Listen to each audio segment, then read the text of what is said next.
بسم الله الرحمن الرحيم الحمد لله رب العالمين والصلاة والسلام على سيدنا محمد وعلى آله وصحبه الطيبين الطاهرين. Let's make our intentions sincerely for the sake of Allah تبارك وتعالى.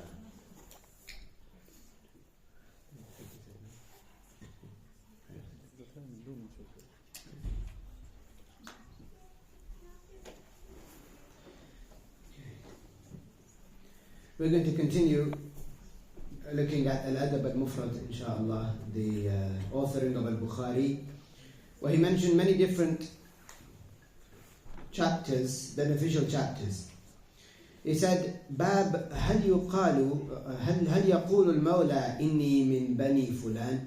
So yesterday we were speaking about slavery, if you recall, and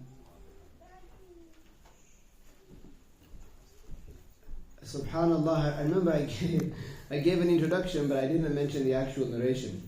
So Ibn Abbas radiyallahu anhuma, he said, "Ihfadhu ansabakum tasilu arhamakum." Learn your lineage, and by that you'll be able to keep your obligatory ties of kinship. I mentioned this narration. Okay. So in the next chapter refers to a slave who was freed. A person who was a slave, and then he was freed. Does he attribute himself? Is it okay for him to attribute himself to the clan which he was in when he was a slave? Can he attribute, or should he attribute himself to them? This is speaking about the wider Muslim community and the different components, the different people who make up the Muslim community, or the larger community, because there might be non-Muslims also living in that community. So Abdul Rahman ibn Habib, who was a slave previously, he said that Sayyiduna Abdullah ibn Umar radiyallahu anhuma said to him, "Mimman anta?" Who are you from? Meaning your clan or your lineage. He said, "Min Bani Tamim." I'm from the clan of Tamim, the family of Tamim.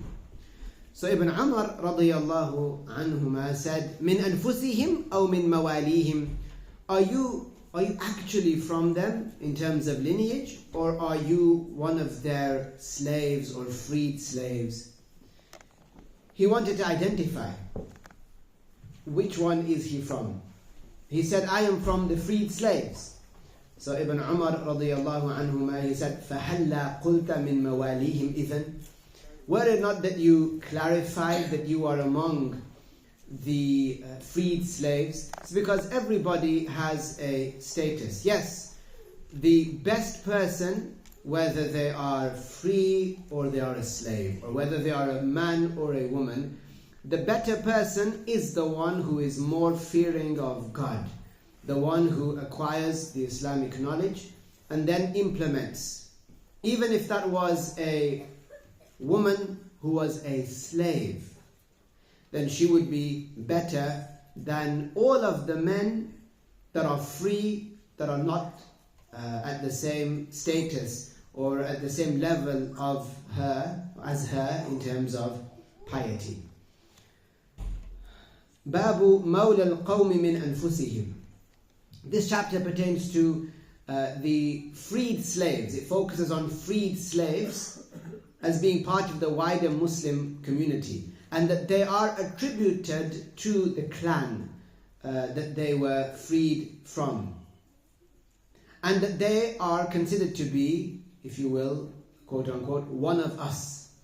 So in this narration, one of the companions, he said that the Prophet sallallahu alayhi wasallam said to Umar radiyallahu anhu, "Ijma' li qawmak." Gather your people, gather your clan, gather your extended family. فَجَمَعَهُمْ, he gathered them, and when they all gathered in front of the door of the Prophet alayhi salatu wasalam, Sayyiduna Umar, he entered and said, قَدْ جَمَعْتُ لَكَ قَوْمِي, I've gathered my people for you. This was in al-Madinah. And the people of al-Madinah al-Ansar, they heard about what was going on. So they said, perhaps some revelation has been revealed about Quraysh, about the clan of Umar. So they all came. جاء المستمع والناظر, the people among them from the people of al-Madinah came to listen, they came to look at what's being said. Then after that, the Prophet ﷺ came out and he said to them, هل فيكم من غيركم. See, now a lot of these hadiths, they are longer. But al-Bukhari, he intended specific things from them. So the Prophet ﷺ said, هل فيكم من غيركم. Is there among you people who are other than you? Meaning, are there people here that are not considered, that you do not consider to be among you? They said, yes. فينا حليفنا وابن أختنا وموالينا. Yes, these people, we do not consider them to be among us, from us, like our own, if you will. Firstly, they said حليفنا, a person with whom we have a pact. We agreed with them that they would not attack us and we would not attack them. So they are with us right here in this gathering. And likewise, our nephews are here. Our nephews. Meaning here, the sons of our sisters. So there are people here who we are their uncle. And they are our nephews in the sense that they are the sons of our sisters. And they are considered other than us. We consider them to be the other. And not from among us because our sister's husband is not from us. That's what they were saying to the Prophet ﷺ. وَمَوَالِينَا, and likewise our slaves. Likewise our slaves. They are also amongst us in this gathering because they thought perhaps the Prophet ﷺ wants to tell them something private. So he asked them, is it only you, those who you consider among yourselves, or are others here as well? So they said, Ya Rasulullah, there are others here as well. So the Prophet ﷺ clarified. He said, حَلِيفُنَا minna. He said, our halif, the person who has a pact with us, we have an agreement with them, they are considered to be a part of our larger community. وَابْنُ أُخْتِنَا minna. And the sons of your sisters, even if their father is from another tribe and so on, they are considered to be among us because they are Muslims. So don't make them the other, don't ostracize them. وَمَوْلَانَا minna. Likewise, the slaves that are among us, the Muslims, those people that are your slaves, they are considered to be among us. Don't ostracize them. This teaches you about family ties within al-Islam. Because we're not even talking mostly about the nuclear family here. We're talking about people who are outside. But the Prophet ﷺ considered them to be among us. He said, أَنْتُمْ تَسْمَعُونَ إِنَّ أَوْلِيَائِي مِنْكُمُ الْمُتَّقُونَ. He said, O companions, the closest of you to me are the God-fearing, the pious people. فَإِن كُنْتُمْ أُولَٰئِكَ فَذَاكَ. If you are pious, then that is that. Then you are considered close to me. وَإِلَّا فَانْظُرُوا. Otherwise, look into yourselves. Otherwise, strive to be pious. If you're not reaching that perfection in belief and in acts of God-fearingness, then you need to look thoroughly into yourselves and you need to fix your situations. لا يأتي الناس بالأعمال يوم القيامة وتأتون بالأثقال فيعرض عنكم.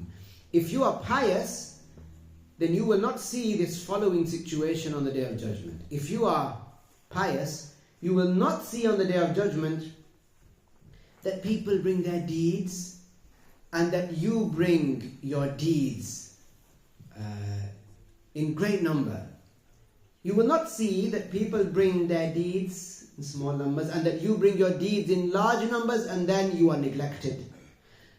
This means that if you are pious, you will bring stores and stores and stores of deeds on the Day of Judgment. And they will not be neglected, as Allah revealed in the Quran, whoever does an atom's weight worth of good, he or she will see it on the Day of Judgment. Then the Prophet ﷺ said, Ya ayyuhan nas, O people. And he raised his hands and he started to touch the heads of the people who came from Quraysh. So remember, at this point in time, he was in Al-Madinah. He had migrated to Al-Madinah.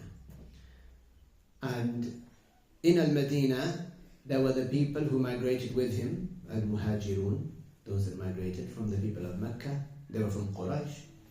And then there were the people of Al-Madinah. So he started to address, or rather he started to highlight the people of Quraysh, the people of Mecca, among the Muslims. And he said, أَيُّهَا النَّاسِ إِنَّ قُرَيْشًا أَهْلُ أَمَانَةٍ. The people of Quraysh, the Muslims of Quraysh, they have an attribute of being trustworthy. In general, they have an attribute of being trustworthy. Meaning that, and scholars understood from this, that if there are people qualified to be the Muslim ruler, the Caliph, the leader of the Muslim world, and they are from Quraysh, and then there are others from other tribes originally, or from other nationalities even, then if they are all qualified, then the person from Quraysh is given precedence. That's why Abu Bakr radiallahu anhu, he was the first Khalifa after Prophet Muhammad alayhi salatu wasalam. And then Sayyiduna Umar, and then Sayyiduna Uthman and Ali. And then later on, the Caliphate, it moved out of dire necessity, such that we see that it went to non-Arabs even. It went to the Ottomans, who called themselves sultans, but they were caliphs. They were caliphs. And this is fine when there is nobody apparently found in Quraysh to be the caliph. The Prophet said, alayhi salatu wassalam, من بغى بهم العواثر كبه الله عز وجل لمنخرين. Whoever seeks to go against Quraysh when there is a rightly guided caliph, whoever seeks to go against that rightly guided caliph, against Quraysh among the Muslims, then this person deserves to be tortured in hellfire. So there are many things to unpack in that one hadith, but what al-Bukhari intended from it was to clarify the wider Muslim community. Although the Prophet ﷺ said, أَنزِلُ النَّاسَ مَنَازِلَهُم, treat every body in accordance with their status. People have a status. The status of a scholar is different to the person who is not a scholar, for example. But despite that, we all know the underlying principle in Islam is that even if someone was a scholar, there might be someone who is better than them, a man or a woman, a free person or a slave, whatever color they are, they might be better than the scholar in the eyes of the religion because they are more God-fearing, because they stay away from sins, whereas that scholar might commit sins, for example. Next, al-Bukhari moved on to mentioning raising children. باب من عال جاريتين أو واحدة. The chapter of the person who provided for 2 daughters or 1. 2 daughters or 1. This is what the chapter says. One of the companions, عقبة بن عامر رضي الله عنه, said, سمعت رسول الله صلى الله عليه وسلم يقول. He said, I heard the Messenger of Allah صلى الله عليه وسلم say, من كان له 3 بنات, whoever has 3 daughters, فصبر عليهن, and he is patient with them, وكساهن من جدته, and he clothes them from the wealth that Allah gave him. He provides for them. كن له حجابا من النار. They will be a barrier for him from the fire of hell. This means that a person who raises 3 daughters provides for them. Now, in terms of obligatory provisions, a father has to provide for his daughter until he marries her off. So he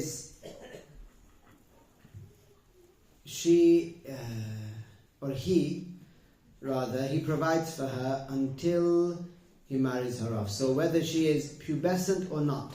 So from a young age, he raises her, he feeds her, he clothes her. He is the one who provides. He is the one who spends on her. Then even after she becomes pubescent, still, he is the one who spends on her. It is his responsibility. If he fails to do that, if he refuses to do that, then he commits an enormous sin. And he does that until he marries her off. Once she is married, once his daughter is married, then now her needs, food, water, shelter, and so on, they are the responsibility of her husband, with details, of course. But this is the case. So whoever fulfills that duty for the sake of Allah. Now, many parents, they do not fulfill this duty for the sake of Allah. Many parents don't provide for their children for the sake of Allah. Many parents provide for their children. But many, they do not do that while actively intending for the sake of Allah Ta'ala. So they do not get any reward.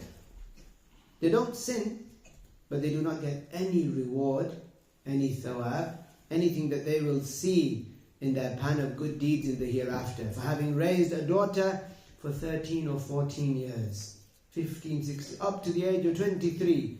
They raised their daughter and then married her off. They didn't get any reward. Likewise with the son.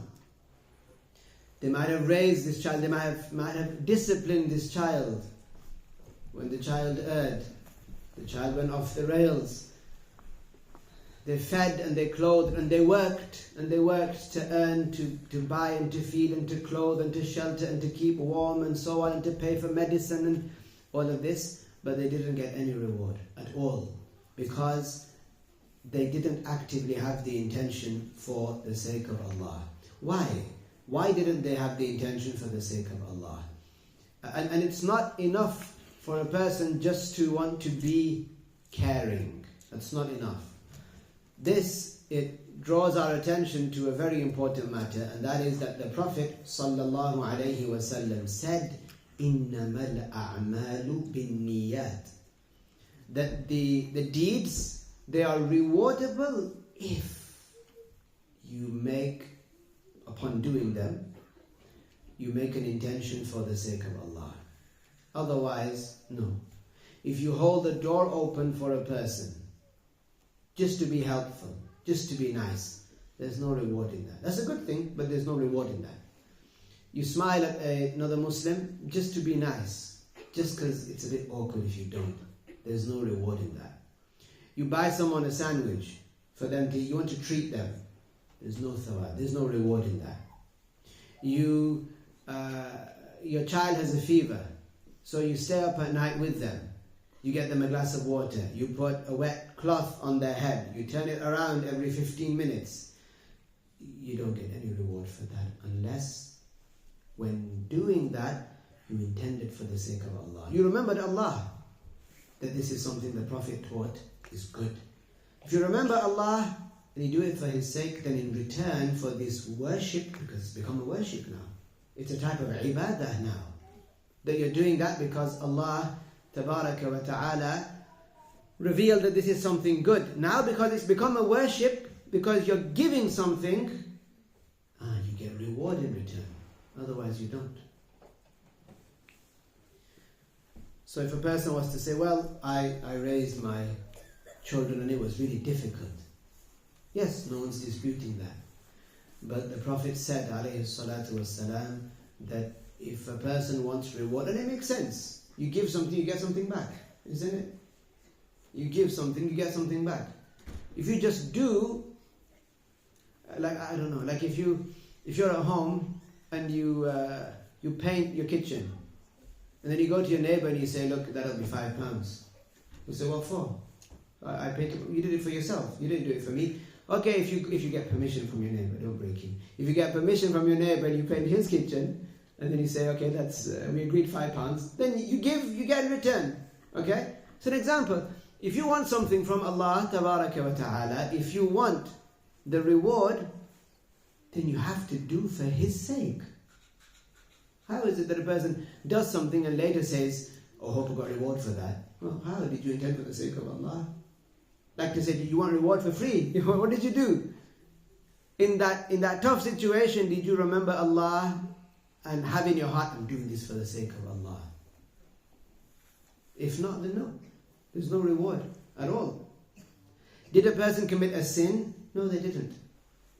So, regret fills the heart of a person who raised their child and married their child off and never intended for the sake of Allah. Why did they do it? Because that's what you do, isn't it? You raise your child. That's what you do. If I don't, then my spouse isn't going to be happy. The household isn't going to work. That's why I raised my child. That's why I told them to be organized and put their shoes in one place and to fold up their clothes and to put their dirty clothes in the laundry. This is why, regimented in this way. But not for the sake of Allah. So regret should fill the heart of that person. But with grandchildren, if a person has learned, then where they fell short with their own children, they can look forward to implementing now with their grandchildren. Or now that they learn that deeds have to be done for the sake of Allah to get reward, now they can start doing that. On the Day of Judgment, there will be many people who are surprised. They will expect so much reward, but they won't see much. And can you imagine them being told that, well, you didn't intend for the sake of Allah. What did you do? Did you do that for Allah to get reward? Did you do it intending to follow the Prophet alayhi salatu wasalam? Some people, sometimes, I'll tell you what they say. They'll say, well, all our deeds are for the sake of Allah. That's not the case. Some people say that, well, we always do it for the sake of Allah. Even if we don't actively remember. No, you need to actively remember. Such that if a person, they have a habit of donating. Every, let's say, Jumu'ah, they donate, they put £5 into the bucket. Just out of habit, then they start to do that. They put £5 into the bucket. They didn't do it for the sake of Allah. The £5, it exited their ownership and it got donated, but they didn't get any reward. So for a person to say, well, why do you think I did it? I did it for the sake of Allah. No, you did it because of habit. That's why you did it. So we're not supposed to lie to ourselves or kid ourselves. We're supposed to follow the Prophet ﷺ completely. So the one who raises his daughters for the sake of Allah, then they will prevent the fire of hell from getting to him. And remember also, when you do something, anything, for the sake of Allah, actually, when you do something for the sake of Allah, another way of saying that is, if you intend to follow the Prophet ﷺ, you get reward because it's obvious that Allah sent the Prophet to convey what Allah revealed. Likewise, if you intend reward, then also you're doing that for the sake of Allah, because Allah is the one that will reward you. If you do it for the reward, if you do it for the sake of Allah, if you do it because the Prophet did it like that, alayhi salatu wasalam, all these intentions, to actively have them in the heart before doing every single deed, this is rewardable. Someone might say, can that not get tiring? For every single deed, to intend for the sake of Allah. Well, what do you want reward for then? If you didn't make it into a worship, the scholar said that the intention, this is what turns the deeds to gold. You do a good deed, but you don't have the correct intention for the sake of Allah. Yeah, you just have the deed. You didn't get any reward.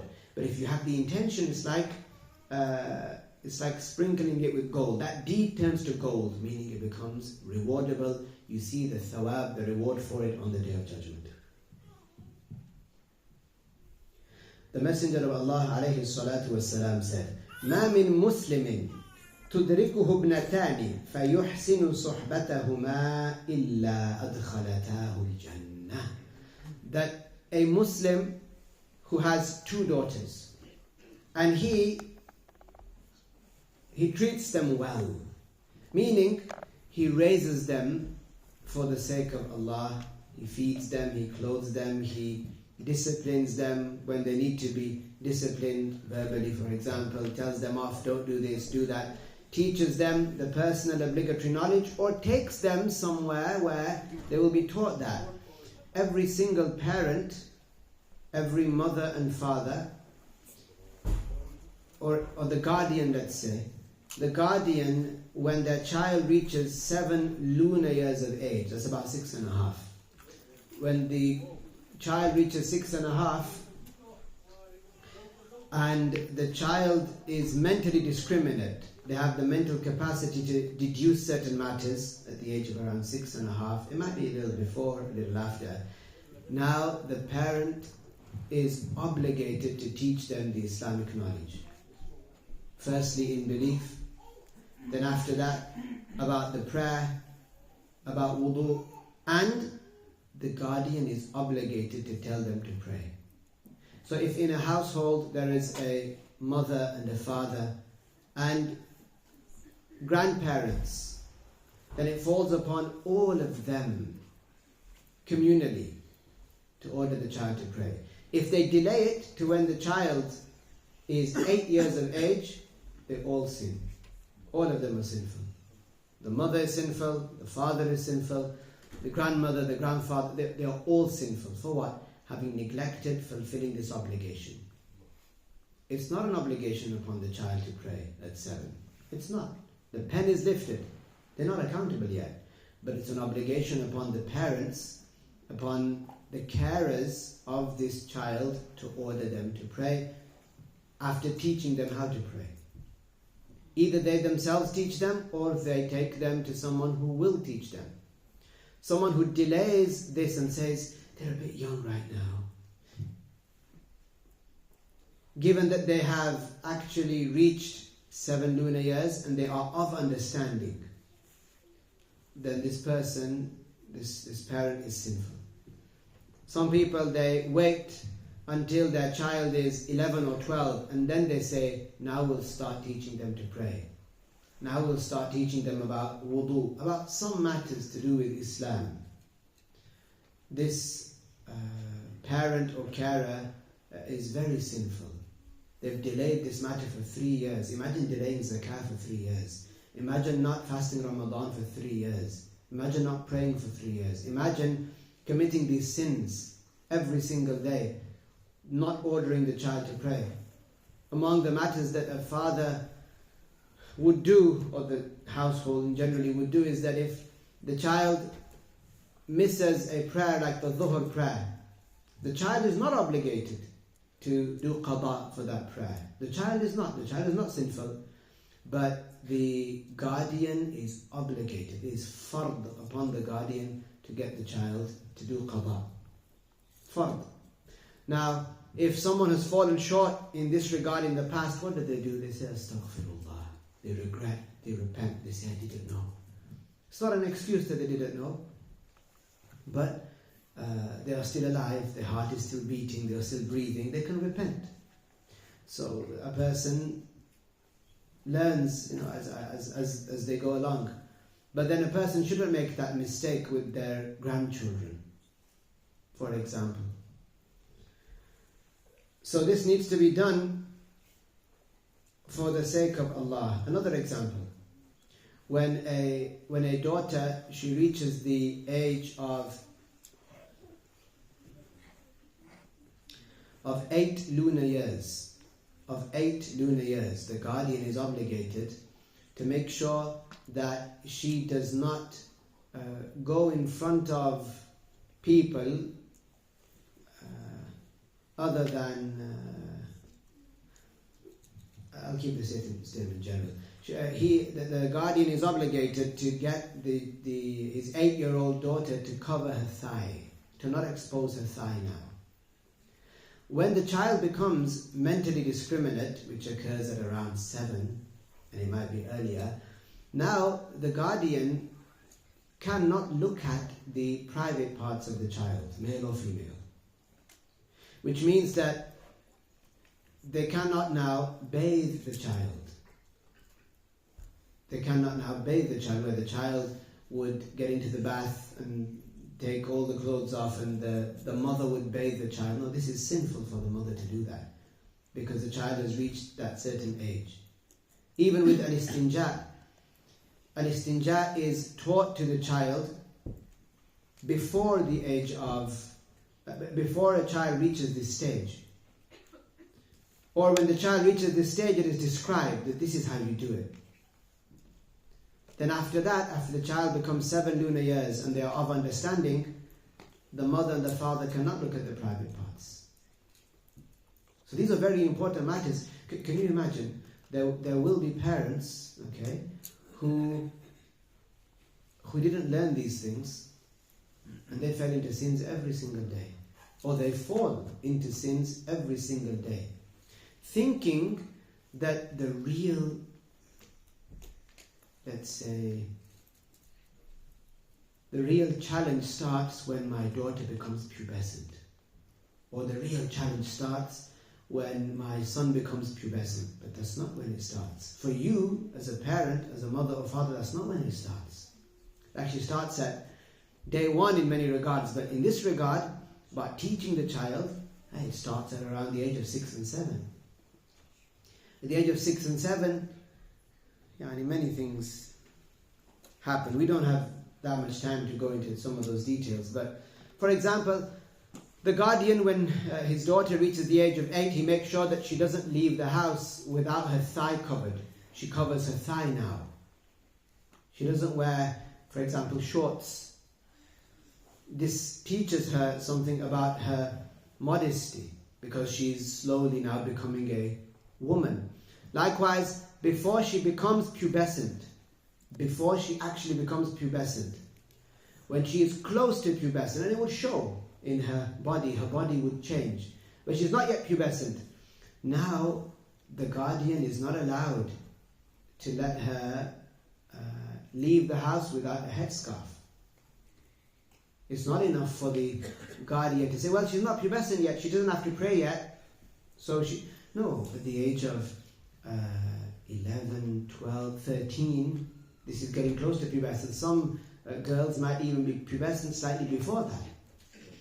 So when one sees signs of the closeness of pubescence, then one has to make sure that they command her to wear the headscarf, to not only the headscarf, but to cover properly before going out. These are some matters. So whoever, even before that, the guardian would either teach their daughter or get someone to teach their daughter about the monthly cycle that the female endures after pubescence. They need to make, because this is going to be personal obligatory knowledge. What is a person going to do when one's daughter says such and such, that such and such has happened? What do I do about prayer? What do I do about bathing or ghusl, or do I need to, so the bleeding stopped, do I need to pray that prayer or not pray that prayer? Or so a person needs to, so this is what it means if a person raised their daughter or raised 2 daughters. ما من مسلم تدركه ابنتان, 2 daughters, فيحسن صحبتهما إلا أدخلتاه الجنة. They will be a reason for him, this person, this Muslim, to enter paradise. The Prophet ﷺ said in another narration, من كان له 3 بنات يؤويهن ويكفيهن ويرحمهن فقد وجبت له الجنة البتة. He said ﷺ, whoever has 3 daughters, and he provides shelter for them. As of course most parents do. They provide their daughters with a house. Okay, they're non-pubescent young girls, okay, who grow from being a baby up to becoming pubescent. They provide for them. They should intend for the sake of Allah. They get reward. Every day they get reward. Every time they, for example, pay a bill, or they fix something in the house, some of the amenities, or the sink is blocked, or the window is broken, or water is leaking, or something that they fix for the members of the household, they intend for the sake of Allah. They are providing shelter. This is what it means, that whoever yu'wihinna, whoever provides shelter for them, wa yakfihinna, and provides food and drink for them, keeping them alive, wa yarhamuhunna, and has mercy upon them, and this is by teaching them the Islamic knowledge that they need for when they become pubescent, then they will certainly, because of this deed, enter al-Jannah. فَقَالَ رَجُلٌ مِّن بَعْضِ الْقَوْمِ. Then one man, when he heard that, because he probably didn't have 3 daughters, so one man, when he heard that, he said, وَثِنْتَيْنِ. He said, O Messenger of Allah, what about 2? وَثِنْتَيْنِ يَا رَسُولَ اللَّهِ. What about 2? So the Prophet ﷺ said, وَثِنْتَيْنِ, and 2. And this came after a time in which some of the Arabs would bury their daughters alive, وَالْعِيَاذُ بِاللَّهِ, after fearing poverty, fearing that they would not be able to feed them. We're going to take a break for about 3 minutes, insha'Allah, and then we will continue. So let's say La ilaha illallah once and as-salah ala nabi, and then we take a break for about 3 minutes.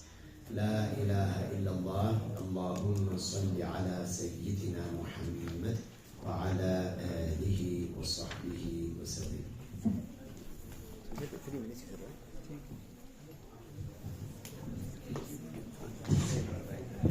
Barakallahu fikum. Just 1 minute, please, brothers and sisters, and have your attention. Just make sure if we keep our children close to ourselves, especially Zubair, can we take a seat, please? Thank you. Especially during the breaks and after the classes, there's lots of children again running in the hall, going to the toilets, making a mess, going into the baby room. The baby room at the back is only for parents with children under 3 usually. If they are making noise, disturbing others, then you need to take them there. But also the toilets, especially at the back. If any children, even older girls, if they want to go there, they need to go with their parents. Because unfortunately, they're not looking after the toilets as well. Yesterday we found loads of wasted tissue wet on the ceiling cupboard in the girls' toilets, and that's not acceptable. And similar things have happened in boys' sides, sometimes making a mess. So